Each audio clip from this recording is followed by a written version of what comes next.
Boat দিয়ে বের হলাম খুবই শান্তিপূর্ণ পরিবেশে।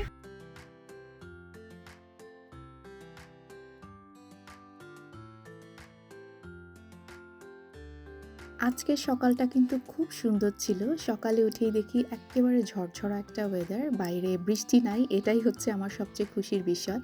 কারণ ইউকের ওয়েদার তো জানেনই, যখন তখন বৃষ্টি এসে দিনটাকেই কেমন ভেজা, ভেজা করে দেয়। আমরা সবসময় দেখা যায় ফারাজকে স্কুলে দিয়ে এসে তারপর বাসায় আরাম করে বসে ব্রেকফাস্ট করি। তো আমরা সবসময় সকালের ব্রেকফাস্টটা খুব সিম্পল রাখারই চেষ্টা করি, হয় টোস্ট আর ডিম এরকম থাকে। আর ছুটির দিন হলে দেখা যায় একটু পরোটা টরোটা খাই। তো আজকে আমি সকালে নিয়েছিলাম স্ট্রবেরি ইয়োগার্ট আর সাথে গ্রানুলা। তো আমার এই গ্রানুলাটা খুবই পছন্দ, কারণ এটার মধ্যে অনেক ড্রাই ফ্রুটস তারপরে কিসমিস এগুলি দেওয়া আছে। ফারাজও সকালে স্কুলে যাওয়ার আগে এমনিতে সিরিয়াল বা পরেজ এগুলো খেয়ে স্কুলে যায়। তো আমাদের মানে উইকডেজের ব্রেকফাস্ট আসলে এরকমই থাকে। তো যাই হোক, চলেন শুরু করি আজকের ব্লগটা। আজকের দিনটা এত সুন্দর দেখে আমার ইচ্ছা করছিল যে আমি গার্ডেনে বসে ব্রেকফাস্ট করি। তো আমার খাবার নিয়ে আমি গার্ডেনে চলে আসলাম। সকাল সকাল কিন্তু এরকম সুন্দর পরিবেশে বসে থাকতে খুবই ভালো লাগে, মনটাই ফ্রেশ হয়ে যায়। বাইরে সুন্দর পাখি ডাকছিল। আর বিনি বেঞ্জু কিন্তু সামার খুব পছন্দ করে, সকালবেলা দরজা খুলে দিলেই দুইজন দৌড়ে চলে আসে গার্ডেনে। আমার বাগানে যত প্রজাপতি আর কাঠবিড়ালি আছে সবাই হচ্ছে ওদের খেলার সঙ্গী, ওরা খুব মজা করে সারাদিনটা কাটায়। তো যাই হোক, খুব সুন্দর করে আজকে সকালটা শুরু হয়েছে। এদিকে আমার হাজব্যান্ড এসেছে, চা বানাচ্ছিল আমাদের দুইজনের জন্য। আসলে এরকমই হয়, দেখা যায় আমরা কখনোই একা চা খাই না। ও যখন চা বানাবে আমার জন্য বানায়, বা আমি যখনই খাই তখন ওর জন্য এক কাপ নিয়ে আসি। সুন্দর ঝলমলে ওয়েদার, একটু একটু সামার কিন্তু চলে আসছে। যদিও এই দেশে সামারকে একদমই বিশ্বাস করা যায় না, বলে সামার কিন্তু দেখা যায় গতকালও যেমন ভালোই ঠান্ডা ছিল। তো আজকে সকাল থেকে কিন্তু খুব সুন্দর রোদ উঠে গেছে, একদম দেশের মতো। তো আজকে হচ্ছে ব্রিটেনে ন্যাশনাল ইলেকশন, আমরা দুজন যাচ্ছি ভোট দিতে। তো যেখানে ভোট দিতে যাবো আমার বাসা থেকে খুবই কাছে, হেঁটেই যাওয়া যায়। এত সুন্দর ওয়েদার দেখে চিন্তা করলাম যে গাড়ি নেওয়ার দরকার নেই, হেঁটে যাই। তো আমরা দুইজন বের হয়ে গেছি ভোট দিতে। তো ভোট কাকে দিব সেটা তো বলবো না, কারণ আমার ভোট আমি দিব, যাকে খুশি তাকে দিব। বাট ভোট দিতে যাওয়ার সময় কি কি করছি এগুলো আপনাদের সাথে শেয়ার করবো ইনশাল্লাহ। তো এখানে মানে ভোট দিতে যাওয়ার জন্য পোলিং কার্ড আমাদের বাসায় দিয়ে গেছে, ওটা না নিলেও চলে। বাট যে কোনো একটা কি বলে এটাকে, ফটো আইডি নিতে হবে, এদের পাসপোর্ট বা ড্রাইভিং লাইসেন্স যেটাই হোক। তো আমরা দুজন ওটা নিয়েই বের হয়েছি। তো এখন হেঁটে হেঁটে যাচ্ছি। তারপর আমাদের কাছাকাছি একটা স্কুলে আসলে কেন্দ্রটা পড়েছে, তো ওখানে ভোট দিতে যাই। তারপর আপনাদেরকে দেখাবো যে এখানে মানে যতটুকু দেখানো সম্ভব, কারণ এর আগেও আমি ভোট দিতে গিয়েছি, দেখেছি যে ভেতরে আসলে ওরা ভিডিও করতে অ্যালাউ করে না। বাট আমি চেষ্টা করব আপনাদের সাথে, যেহেতু প্রমিস করেছি শেয়ার করব, তো যতটুকু সম্ভব ভিডিও করার। ওকে, তো যাই এখন ভোট দিতে। সুন্দর ওয়েদার না?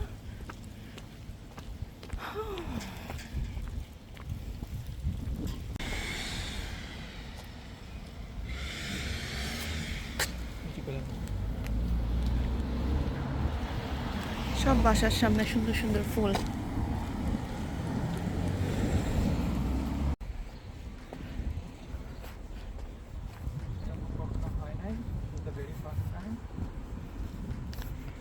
না, ফোন দিব, দাঁড়ো।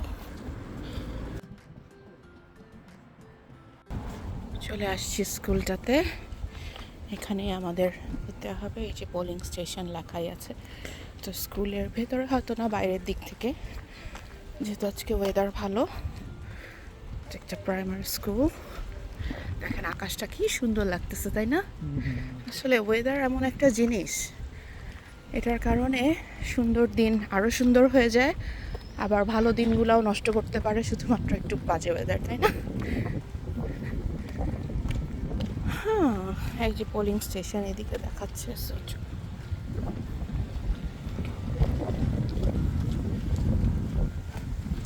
অ্যারো দেওয়া আছে, এদিকে যাই।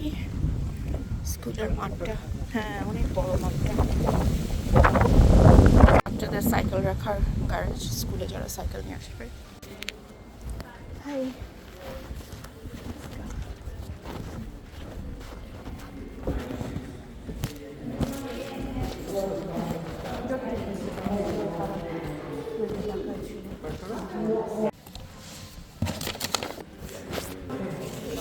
দেখলেনই তো ভোট কেন্দ্রে আসার পরে আমরা আইডি আর আমাদের পোলিং কার্ড নিয়ে রেডি হয়ে আছি, লাইনে দাঁড়িয়েছি। এই দেশের ইলেকশন কিন্তু খুবই সাধারণভাবে হয়। দেখলেনই তো একটা প্রাইমারি স্কুলের হলরুমের মধ্যে ভোট গ্রহণ করা হচ্ছে। ওই যে আমার পাশে ছোট ছোট টেবিলগুলো, পাশে একটু হার্ডবোর্ডের মতো পর্দা দেয়া, ওইখানে দাঁড়িয়ে হচ্ছে আপনি আপনার ব্যালট পেপারে হচ্ছে টিক দিবেন। এখানে কিন্তু ইলেকশনের প্রচারণায় রাস্তায় কোনো একটা ক্যান্ডিডেটের কোনো পোস্টার বা কোনো তাদের বাইরে বের হয়ে মিটিং মিছিল কিছুই দেখা যায় না। জাস্ট মানুষ সাধারণভাবে আসবে। আর ইলেকশন উপলক্ষে কিন্তু কোনো সরকারি প্রতিষ্ঠান বা স্কুল কলেজ কিছুই বন্ধ থাকে না, নর্মাল দিনের মতোই দিনটা থাকে। সবাই যে যার সুযোগ মতো এসে ভোট দিয়ে যায়, সন্ধ্যা পর্যন্তই ভোট নেওয়া হয়। তো খুবই সাধারণ পদ্ধতি, কোনো তেমন সিকিউরিটি পুলিশ কিছুই থাকে না। সবাই এসে নিয়ম শৃঙ্খলা মতো টুকটুক করে সারাদিন একটু একটু করে সময় মতো ভোট দিয়ে চলে যায়। তো এই তো এখানে লাইনে এসে আমার আইডি দেখিয়ে আমি ব্যালট পেপার নিয়েছি। আর এই যে টেবিলটা, দুই পাশে একটু কার্ডবোর্ড দেয়া, এখানে দাঁড়িয়ে আমি আমার ব্যালটে টিক দিয়ে এরপর বক্সে আমার ভোটটা দিয়ে চলে আসব। আরেকটা মজার জিনিস হচ্ছে, আমাদের দেশে যেমন ভোট দেওয়ার পরে হাতে যে একটা মার্ক দিয়ে দেওয়া হয় না আঙ্গুলের উপর, এখানে কিন্তু সেরকম কোনোই দাগ দেওয়া হয় না, নর্মালি ভোট দিয়ে আপনি চলে আসবেন। একটা মজার জিনিস দেখলাম বাচ্চাদের জন্য, দেখলাম যে ওয়ার্ল্ড হিস্ট্রি, ওয়ার্ল্ডের কোথায় কি আছে, কোন এরিতে কোনটা, কোন বেসিতে। দেখো খুব সুন্দর করে কিন্তু ও টাইমলাইন দেখাইছে দেওয়া আছে। হ্যাঁ, কোন টাইমলাইনে কি হয়েছে না। মানে বাচ্চারা ইজিলি এই পোস্টারটা মানে দেখলেই সুন্দর করে মাথায় ঢুকে যাবে একদম। কোথায় কখন কি হয়েছে দেখো। পিরামিড হয়েছে 250 BC-তে। ইন্ডাস ভ্যালি আছে, পিরামিড না ইন্ডাস ভ্যালি।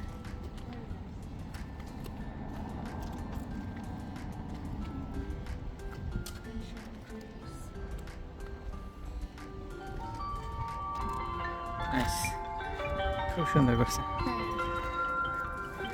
লন্ডন অলিম্পিক কবে কি করছে।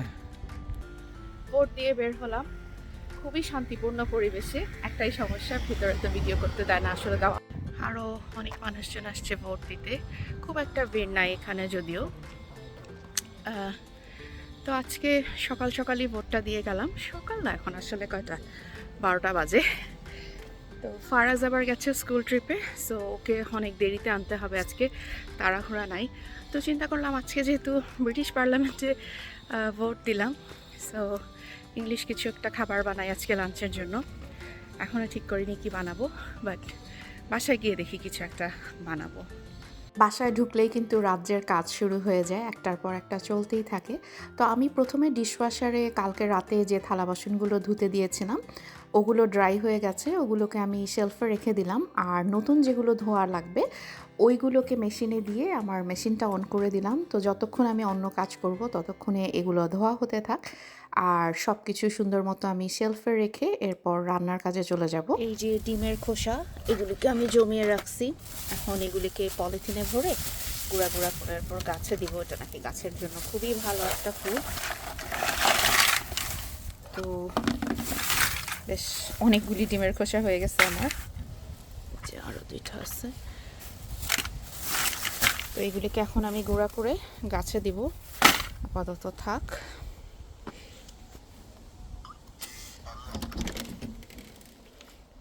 অনেকক্ষণ থেকেই চিন্তা করছিলাম কি রান্না করা যায় আজকে। তো মনে হলো বাসায় যেহেতু এখন অনেক বিফ আছে কোরবানির পরপর, তো বিফ স্টিয়ার ফ্রাই করি। এটা একটা ডিফারেন্টও হবে, যদিও এটা একটা চাইনিজ আইটেম, কিন্তু মানে গরম ভাতের সাথে খেতে খুবই ভালো লাগে। দেখা যায় ফ্রাইড রাইসের থেকে সাদা ভাতের সাথে কিন্তু এগুলো খুব মজা লাগে। তো আমি কিছু বোনলেস গরুর মাংসকে একদম পাতলা পাতলা করে এরকম কেটে নিয়েছি। তো এটাকে প্রথমে আমি ম্যারিনেট করে রাখবো। আর ম্যারিনেট করে বেশিক্ষণ রাখার দরকার নাই, দেখা যায় 20 মিনিট রাখলেই যথেষ্ট। তো এটাকে ম্যারিনেট করার জন্য আমি নিয়েছিলাম হচ্ছে 1 চামচ গোলমরিচ, মানে যতটুকু বিফ নেবেন ওটার পরিমাণ অনুযায়ী যেরকম ঝাল খেতে চান। তো আমার একটু ঝালঝালই ভালো লাগে চাইনিজ আইটেম। তো আমি গোলমরিচ নিয়েছি, তার সাথে দিয়েছি হচ্ছে একটু চিনি আর একটু লবণ। এরপর আমি দিলাম হচ্ছে 1/2 চা চামচের মতো বেকিং সোডা। তো এই বেকিং সোডাটা হচ্ছে এই যে গরুর মাংসটা এটাকে খুব সফট করে দিবে। আর যেহেতু খুব অল্প সময় আমি রান্না করব, এটা কিন্তু মাংসটাকে সিদ্ধ হতেও হেল্প করবে। তো এরপর আমি দিয়েছি বড় ২ টেবিল চামচ, মানে একদম চামচ ভর্তি করে ২ চা চামচের মতো কর্নফ্লাওয়ার, যাতে পুরো বিফটা একদম মাখা, মাখা হয়ে যায়। এটা আন্দাজ মতো আরকি আমি দিয়েছি। তো শুকনা জিনিসগুলো দেয়া শেষ। চামচটা শুকনা থাকতে, থাকতেই আমি সব শুকনা উপকরণ দিয়েছি। তো এবার কিছু সস দিতে হবে। কয়েকটা সস দিব এর মধ্যে। তো আমি নিয়েছি প্রথমে হচ্ছে লাইট সয়া সস, ২ চা চামচ দিয়েছি লাইট সয়া সস। আর এরপর দেব হচ্ছে ১ চা চামচ হচ্ছে ডার্ক সয়া সস। তো আমার এখানে মাংস ছিল প্রায় ৫০০ গ্রামের মতো। আমি ওই আন্দাজেই আসলে মানে সব সস বা অন্যান্য যে মসলাগুলো ওগুলো দিচ্ছি। তো এই যে আমি ১ চা চামচ হচ্ছে ডার্ক সয়া সস দিয়েছি। আর এরপর এটার মধ্যে দিব হচ্ছে ১ চা চামচ ওস্টার সস। আর একদম শেষে দিব হচ্ছে অল্প একটু পানি, যাতে ওই যে কর্নফ্লাওয়ারটা দিলাম সব কিছু দিয়ে একটু মাখা, মাখা হয়ে যায়। আর এই মাংসটা মানে ০.৫ ঘন্টার মতো মাখা থাকলেই হয়, খুব বেশি সময় কিন্তু লাগে না। তো যতক্ষণ মাংসটা এরকম ম্যারিনেট করা থাকবে, ততক্ষণে আমি এটা রান্না করার জন্য আর যা, যা লাগবে ওগুলো রেডি করে নিব। এর মধ্যেই মাংসটা মোটামুটি ভালো মতোই মানে মশলাগুলো ভিতরে ঢুকে যাবে। আর লবণ কিন্তু আমি খুবই সামান্য পরিমাণে দিয়েছি, যেহেতু অনেকগুলো সস দিয়েছি। সয়া সসে অনেক লবণ থাকে, আপনারা তো জানেনই। এইজন্য খুব সামান্য লবণ দিয়েছি, যাতে মানে খাওয়ার সময় অনেক বেশি লবণ না লাগে। তো সব কিছুই আমি আসলে নিজের আন্দাজ মতোই দিয়েছি। এখন এটাকে আমি একটা সাইডে রেখে বাকি যা, যা লাগবে সেগুলো রেডি করে নিব।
তো দেখলেনই তো, আমি ২ কালারের ২টা ক্যাপসিকাম আর পেঁয়াজ এগুলোকে আমি একটু মানে বরফি, বরফি করে কেটে নিয়েছি, যাতে দেখতে সুন্দর লাগে।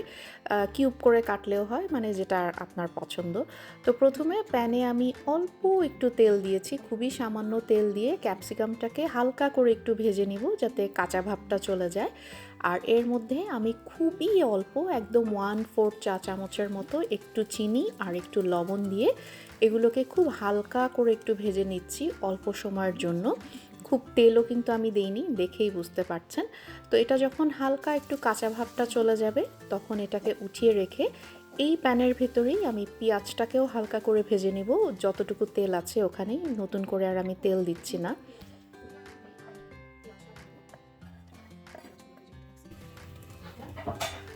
দিয়ে এটাকেও হালকা একটু ভাজবো আমি। তেল আমার আর দরকার নাই, জাস্ট হালকা করে একটু দিলাম। আর ওই একই রকম একটু লবণ আর একটু চিনি দিব। সো এই যে এইটুকু চিনি আর অল্প একটু লবণ, এটা দিয়ে এটাকে একটু ভেজে নিব হালকা করে।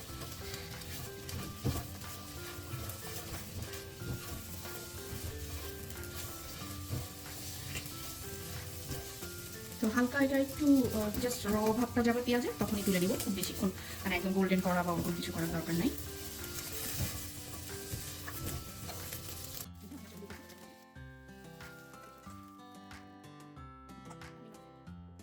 তো এখন মেইন রান্নাটা শুরু করি। মেইন রান্নার জন্য মানে তেল লাগবে এখন।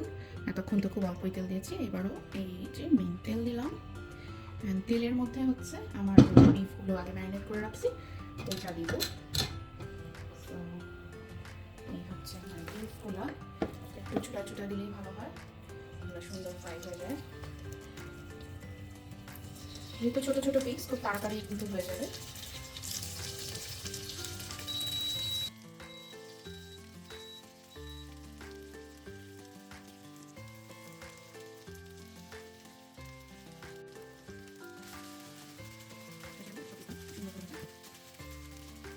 তো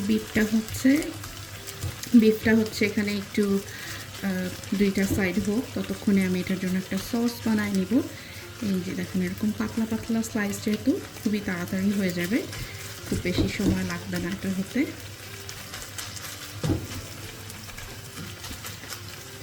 হতে আমি ততক্ষণে একটা সস বানাই। তো সস বানাতে আমার সেই আগের জিনিসগুলাই লাগবে, light soya sauce, oyster sauce, আর হচ্ছে তো যতক্ষণে বিফটা দুই পাশে সুন্দর করে সিদ্ধ হয়ে যাচ্ছে, ততক্ষণে আমি এটার জন্য সস বানাতে নিয়েছি সেই light soya sauce, dark soya sauce, oyster sauce. আর যেহেতু এই সসগুলিতে অনেক লবণ থাকে, টেস্টটাকে ব্যালেন্স করার জন্য অল্প একটু চিনি আর সাথে একটু পানি দিয়ে এটাকে পাতলা করব। তো এই সব কিছুকে আমি একটা কাপের মধ্যে সুন্দর করে মিক্স করে এরপরে হচ্ছে ওই মাংসটার মধ্যে দিয়ে দিব। আর মাংসটা যখন অর্ধেক ভাজা ভাজা হয়ে গিয়েছিল, তখন কিন্তু আমি একটু রসুন কুচি দিয়েছি। ওইটা হয়তো আমার কোনো কারণে রেকর্ড করা হয়নি, বাট এটা মানে রসুনটা দিলে টেস্টটা খুবই ভালো আসে। আর রসুনটা যদি প্রথমে তেলের মধ্যে দিতাম তাহলে একেবারে পুড়ে বেরেস্তা হয়ে যায়। তো এই জন্য যখন অর্ধেক মাংসটা আর কি হয়ে আসছে, দুই পাশই সুন্দর করে সিদ্ধ, তখন হচ্ছে আমি ওই রসুন কুচিটা দিয়েছিলাম। তো দেখলেনই তো, আমি সসটা দেওয়ার পর ওই ছোট্ট কাপটাকে জাস্ট সসটা ধুয়ে অল্প একটু পানি দিয়েছি। আর পুরো রান্নাটাই কিন্তু মিডিয়াম হাই হিটে করেছি, যাতে মাংস থেকে যে পানিটা বের হবে ওটা যাতে শুকিয়ে যায়। তো মাংসটা যখন মোটামুটি হাফ ডান হয়ে গেছে, তখন আমি এই যে ভাজা সবজিগুলো এইগুলো দিলাম। তো অলরেডি যেহেতু আমার বিফের মধ্যে কর্নফ্লাওয়ার দেয়াই আছে, পানিটা দেওয়ার পর ওটা থেকেই কিন্তু পুরো গ্রেভিটা একটু ঘন থকথকা হয়ে যাবে। তো এই জন্য আমি আর কোনো কর্নফ্লাওয়ার দিচ্ছি না, যেহেতু এটা স্টিয়ার ফ্রাই, তেমন একটা গ্রেভিও হয় না। তো এই তো মিডিয়াম হাই হিটে অল্প কিছুক্ষণ রান্না করার পর এটা কিন্তু একদম হয়ে গেছে। মাংসটা সিদ্ধ হলেই নামিয়ে ফেলা যায়। তো আমি মাঝখানে চেক করেছিলাম, আমার মাংস কিন্তু সুন্দর নরম হয়ে আসছে। আর একদম শেষে নামানোর আগে আগে আমি কিছু সাদা তিল দিয়ে নিব। এটা দেখতে যেমন সুন্দর হয়, টেস্টও কিন্তু খুব ভালো আসে। আর যখন আমি চুলাটা অফ করে দিব, তখন হচ্ছে অল্প একটু এই যে তিলের তেল বা সেসিমি অয়েল যেটাই বলেন, এটা যদি 1 চা চামচ দিয়ে দিই, অসম্ভব সুন্দর কিন্তু হয় ফ্লেভারটা। তো এই যে আমার রান্না শেষ, আমি চুলাও বন্ধ করে দিয়েছি। আর নামানোর পর গরম গরম অবস্থায় উপরে অল্প একটু আবার সাদা তিল দিয়ে দিলাম। দেখতে যেমন সুন্দর, এটা কিন্তু খেতেও খুব মজা। সাদা ভাতের সাথে তো খাওয়াই যায়, এছাড়া এমনি এমনি খেতেও কিন্তু খুব মজা লাগে। আর ফ্লেভারটা যদি আমি আপনাদের সাথে শেয়ার করতে পারতাম, মানে অসাধারণ। পুরো ঘরটা সেসিমি অয়েলের গন্ধে একেবারে মৌ মৌ করছিল। খুব মজার হয়েছিল এই বিফ স্টিয়ার ফ্রাই।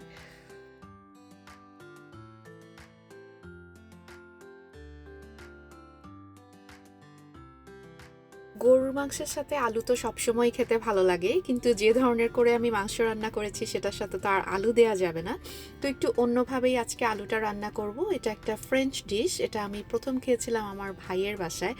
ওর বাসায় কোনো দাওয়াত হলেই ও খুব শখ করে এটা রান্না করে। এটাকে ফ্রেঞ্চ বেক পটেটো বা গ্র্যাটিন পটেটো যেটাই বলেন, বাট খেতে কিন্তু খুবই মজা হয় আর খুবই সহজ এটা রান্না করা। তো প্রথমে আমি কিছু বাটার গলিয়ে নিয়েছি অল্প আছে। তো আমি 5টা মিডিয়াম সাইজের আলু দিয়ে আজকে এই বেক পটেটো বানাচ্ছি। তো এই জন্য আমি নিয়েছিলাম প্রায় 2 চা চামচের মতো বাটার, আর তার মধ্যে দিয়েছি 4-5 কোয়া রসুনের কুচির মতো। তো আমি যেহেতু ফ্রেশ রসুন না নিয়ে রসুনের পাউডার দিয়েছি, তো আমি নিয়েছিলাম 1 চা চামচের মতো রসুনের পাউডার। বাটারের মধ্যে যখন রসুন ভাজা হয়, এই অ্যারোমাটা আমার এত পছন্দ। আপনাদের কারো ভালো লাগে কিনা আমার মতো এই রসুন আর বাটারের স্মেলটা, আমাকে কমেন্টে জানিয়েন তো। তো এই সুন্দর অ্যারোমাটা যখন চলে আসবে, তখন আমি দিয়েছিলাম বড় 1 টেবিল চামচ ময়দা। তো ময়দাটাকে আমি অল্প অল্প করে দিয়েছি আর নেড়ে নেড়ে মিক্স করলাম। তো এটাও যখন হালকা ভাজা হয়ে যাবে, তো আমি পুরোটাই কিন্তু খুব অল্প আঁচে করছি, তখন হচ্ছে আমি নর্মাল টেম্পারেচারের মিল্ক অল্প অল্প করে দিব আর নেড়ে নেড়ে এই ময়দা আর বাটারের মিশ্রণটার সাথে নেড়ে চেড়ে মিলিয়ে ঘন একটা পেস্টের মতো তৈরি করব। আর এই সময় কিন্তু আঁচটা যেমন অল্প থাকবে, তেমন বারবার নাড়তে হবে, না হলে কিন্তু দলা পাকিয়ে একেবারে গোল একটা মানে ছাড়া ছাড়া জিনিস হয়ে যায়। আর আমার যেহেতু একটু ঝাল খেতে পছন্দ, এই জন্য আমি গোলমরিচের গুঁড়া দিয়েছিলাম, একটু বেশি পরিমাণেই দিয়েছি। এটা আপনারা আপনাদের পছন্দ মতো দিতে পারেন, আর সাথে পরিমাণ মতো একটু লবণ।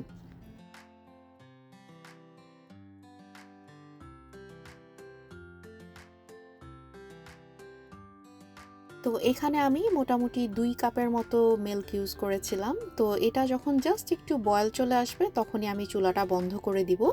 তো যতক্ষণ পর্যন্ত মানে বয়েল না আসে ততক্ষণ পর্যন্ত আমি নেড়েচেড়ে জিনিসটা সুন্দর করে একটা ঘন পেস্ট রেডি করছি। মোটামুটি একটা বলক এসে যাওয়ার পরেই আমি 1 কাপের মতো চেডার চিজ দিয়ে নিয়েছিলাম। আর চিজটা দেওয়ার পরেই কিন্তু আমি জালটা বন্ধ করে দিয়েছি। এখন এই যে মিল্কটা গরম আছে এটার মধ্যেই কিন্তু চিজটা গলে যাবে। আর রান্না করার কোনোই প্রয়োজন নাই। আর ওইদিকে আমি ওভেনটাকেও প্রিহিটে রেখেছি, যেহেতু বেক করব তো ওভেনটা আগে থেকে একটু প্রিহিট হয়ে থাকলে ভালো। তো আমি যখন বড় প্যাকেটের এরকম চিজ কিনি দেখা যায় কয়েকদিনের মধ্যে ব্যবহার করে শেষ না করলেই নষ্ট হয়ে যায়। তো আমি করি কি জিপলক ব্যাগে এই চিজগুলো ডিপ ফ্রিজে রেখে দিই, আর যখন দরকার তখন বের করে ইউজ করা যায়। তো এই কারণে আমার চিজটা এরকম গোল দেখা যাচ্ছে, কিন্তু এই যে গরমে দেওয়ার পরেই কিন্তু গলে গেল।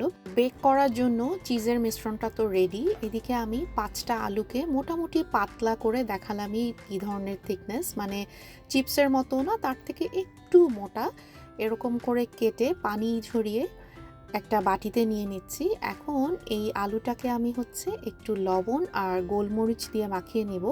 তো এতে হবে কি আলুর মধ্যে সুন্দর লবণ আর মরিচের টেস্টটা ঢুকবে।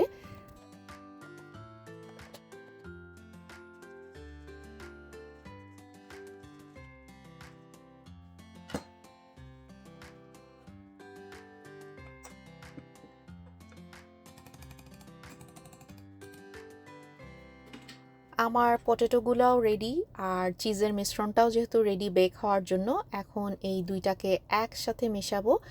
এরপর দুইটাকে ভালো করে মাখিয়ে একটা ওভেন প্রুফ ডিশে নিয়ে নিব।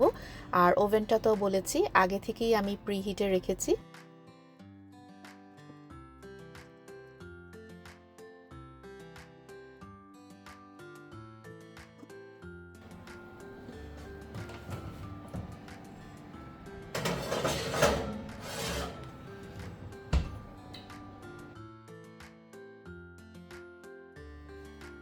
তো দিয়ে দিলাম ওভেনে 240 ডিগ্রি সেলসিয়াসে 35 মিনিটের জন্য।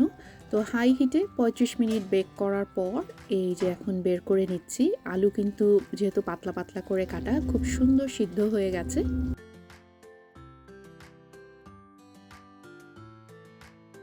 গরম গরম এই বেক পটেটো ট্রাই করে দেখতে পারেন, অসম্ভব মজার কিন্তু একটা ডিশ, আর খুব সহজেই রেডি হয়ে যায়। তো আমাদের লাঞ্চ তো আজকের জন্য রেডি, স্টিয়ার ফ্রাই বিফ আর হচ্ছে এই বেক পটেটো। তো ওই যে কথায় বলে না, প্রথমে দর্শনধারী তারপর গুণ বিচারী। তো এই জন্য যাতে খাবারটা দেখতে সুন্দর লাগে তাই আমি গরম গরম ভাতের সাথে আমার রান্না করা খাবারগুলো সুন্দর করে সাজিয়ে একটা প্ল্যাটারের মতো রেডি করছিলাম। মাঝে মাঝে দেখা যায় বাসার রেগুলার খাবারগুলো আপনি যদি একটু ফ্যান্সি করে পরিবেশন করেন বাসার সবাই কিন্তু বেশ খুশি হয়ে যায়। তো যাই হোক, আজকের মতো তো আমার রান্না বান্নার কাজ শেষ। এখন হচ্ছে সবাই একসাথে বসে আজকের খাবারটা এনজয় করব। আমি খুবই সিম্পল একজন মানুষ, আর আমার ডেইলি লাইফের এই যে টুকিটাকি আপনাদের সাথে ব্লগে শেয়ার করি, আর এটা দেখে আপনারা যখন আমাকে সুন্দর সুন্দর কমেন্ট দেন, একজন একজন করে সাবস্ক্রাইব করেন, তখন আমার নেক্সট ভিডিও বানানোর উৎসাহ দ্বিগুণ বেড়ে যায়। তো আজকে ভিডিওটা যারা দেখছেন সবাইকে অনেক অনেক থ্যাংক ইউ আমাকে এভাবে সাপোর্ট করার জন্য। তো দিন শেষে আবার সেই একই কাজ, এই যে রান্নাবান্নার পর যেই জিনিসপত্রগুলো জমেছে, যেগুলো হাতে ধুয়ে ফেলছি আর বাকিগুলো ডিশওয়াশারে দিয়ে রাতের মতো আমার সব কিচেনের কাজ শেষ করে আমি চলে যাব রেস্ট নিতে। আর আপনারাও সবাই ভালো থাকবেন, দেখা হবে নেক্সট কোনো ব্লগে। সেই পর্যন্ত আল্লাহ হাফেজ।